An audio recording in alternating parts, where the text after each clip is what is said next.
আসসালামু আলাইকুম রহমতুল্লাহি ওবরকাতুহু। এখন এই তপ্ত দুপুরবেলা আমরা জাম মাখানো খাবো। আপনারা দেখতে পাচ্ছেন আমাদের জাম গাছটা পুকুরের পাড়েই।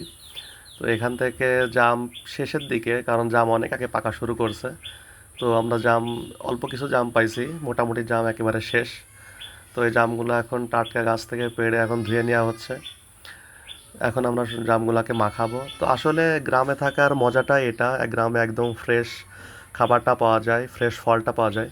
কারণ আপনারা যারা শহরে থাকেন, বাইরে থাকেন, তারা আসলে এই ফ্রেশ ফলটা পাবেন না এইভাবে, ফরমালিন দেওয়া অনেক সময় থাকে। পাখির কলতান শুনতে পাচ্ছেন। তো এই হচ্ছে একটা একটা আনন্দ, একটা ভালো লাগা, নির্মল বাতাস, শুদ্ধতা কাজ করে সবসময়। তো জামগুলো এখন সুন্দর করে মাখানো হচ্ছে, আপনারা দেখতে পাচ্ছেন জামগুলো এখন মাখাচ্ছে।